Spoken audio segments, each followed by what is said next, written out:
একটা বাড়ি, সেই বাড়ি রেসিডেন্সিয়াল বাড়ি রাতারাতি হয়ে গেল কমার্শিয়াল। এটা তো আকছার হয়েছে এই লাস্ট 10 বছরে। শুধু তাই নয়, সেখানে চলছে চামড়ার ব্যবসা, যার জন্য অনেকগুলো বৈধ কাগজপত্র দরকার। ফায়ার লাইসেন্স তো মাস্ট, এবং ফায়ার অ্যারেঞ্জমেন্ট হচ্ছে মাস্ট একদম। কিছুই সেই বাড়িতে ছিল না। সবচেয়ে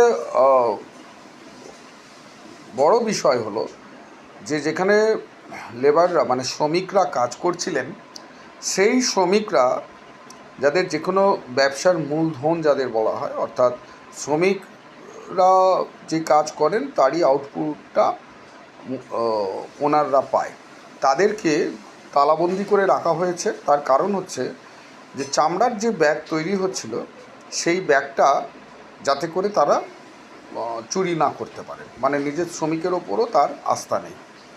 দুটো দরজা বন্ধ, তারপর লেগেছে আগুন এবং সেই শ্রমিকদের মৃত্যু হয়েছে।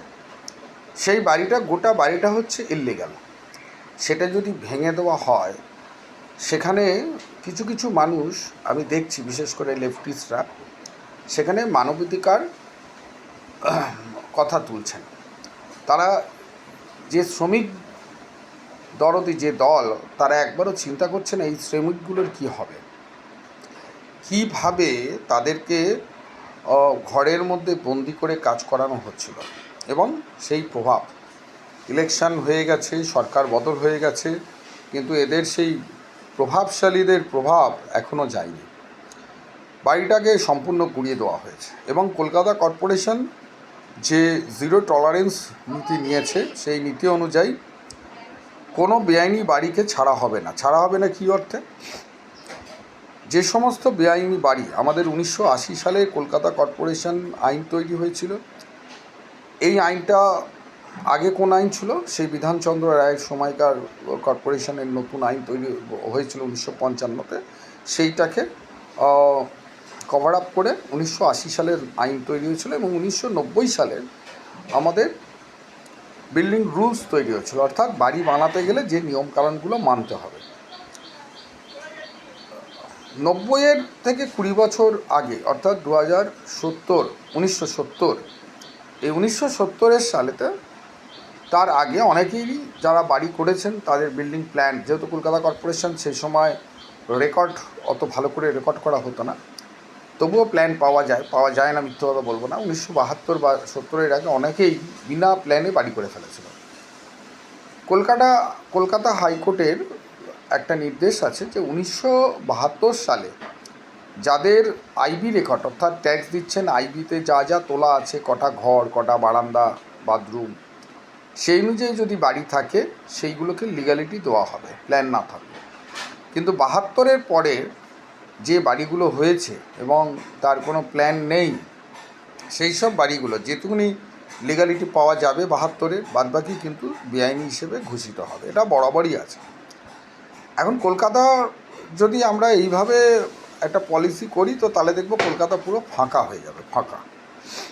কিন্তু যে পলিসি কলকাতা নিয়েছে কর্পোরেশন, সেটা হচ্ছে ফার্স্ট হচ্ছে রেগুলারাইজেশন বন্ধ, প্রায় ধরে নিই। কোনো বিল্ডিং অনেকে বেআইনি করে তারপরে সে তার ডিসকেচ ড্রয়িং করে কলকাতা কর্পোরেশনের কাছে আবেদন করা হতো। বর্তমান এই প্রেজেন্ট সিচুয়েশনে, ভবিষ্যতে কী হবে জানি না, সেই কলকাতা কর্পোরেশন বেআইনির হেয়ারিং কিন্তু করছে না, মানে করছে, সব ভাঙার অর্ডার হচ্ছে। কোনো হেয়ারিংয়েতে আর ওই রাখার অর্ডার কিছু হচ্ছে না, সমস্ত কিছু ভাঙার অর্ডার হচ্ছে। তো কার্যত বন্ধ, যেগুলো প্রেজেন্ট হিয়ারিংয়ে যাচ্ছে। সরকারের, অর্থাৎ রাজ্য সরকারের সুনির্দিষ্ট একটা গাইডলাইন তৈরি হয়েছে যে আজকে থেকে বেআইনি বন্ধ, তো বন্ধই। কনস্ট্রাকশন করতে করতে আমি ডান দিকে বাড়াবো, বাম দিকে বাড়াবো, সেগুলো যারা যারা করছে তাদের কিন্তু একদম শেষ। আইন যারা হাতে তুলে নিয়ে যে কাজগুলো করেছে, অলরেডি যারা করে ফেলেছে, আমি বলবো যে যেগুলো বেআইনি অংশ ভেঙে ফেলেই ভালো, নিজেরাই ভেঙে ফেলুন। জলের লাইন আপনি পাবেন না, যারা নতুন স্যাংশনের ক্ষেত্রে অনেকেই বেআইনি করে বসে আছে। ড্রেনেজ লাইন পাবেন না, আপনি পাবেন না। সিএসসির লাইনও বন্ধ করে দেওয়া হচ্ছে।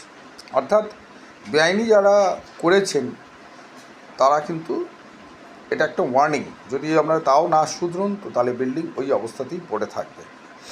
এবং পরবর্তীকালে যেটা নীতি নেওয়া হয়েছে যে কলকাতা শহরের এই ধরনের যে বিল্ডিং প্রচুর আছে, এখন কর্পোরেশন তো সব গিয়ে গিয়ে ভাঙলে তো কলকাতা পুরো মাঠ হয়ে যাবে, কিন্তু তাদের কোনো সুযোগ সুবিধা দেওয়া হবে না। তাহলে কী হলো, বিল্ডিং ওই অবস্থায় পড়ে থাকবে, আপনি কোনো রিপেয়ার করতে পারবেন না, কিচ্ছু করতে পারবেন না। তখন কী হবে, আপনাকে ওই অংশ ভাঙতেই হবে। তাই জন্য আগে ভেঙে ফেলাটাই আমার মনে হয় ভালো।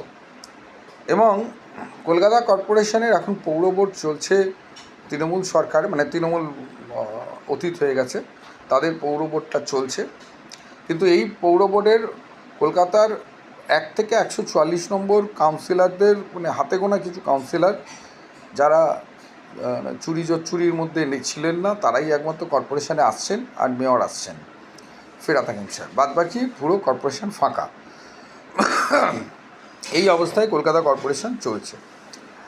এবং টোটাল জিনিসটা রাজ্য সরকার অর্থাৎ শুভেন্দুদার টেকেন ওভার করে নিচ্ছেন। আমাদের অনারেবল সিএম শুভেন্দু অধিকারী মহাশয়, তিনি পুরো জিনিসটা একদম খুব কড়া হাতে ধরে নিয়েছেন। এবং প্রত্যেক দিনই নতুন নতুন একটা করে সার্কুলার আসছে। তো যারা একদম আইন মেনে বাড়ি করছেন তাদের কোনো চাপ নেই। আগে যেটা হতো, বাড়ি স্যাংশন হয়ে গেল, তারপর আর মানুষ এলবিএস, স্ট্রাকচারাল ইঞ্জিনিয়ার, আর্কিটেক্ট, এই কনসালটেন্টকে চিনত না, পাড়ার দাদা, কাউন্সিলর, এইসবদের দিয়েই বাড়ি তৈরি হতো।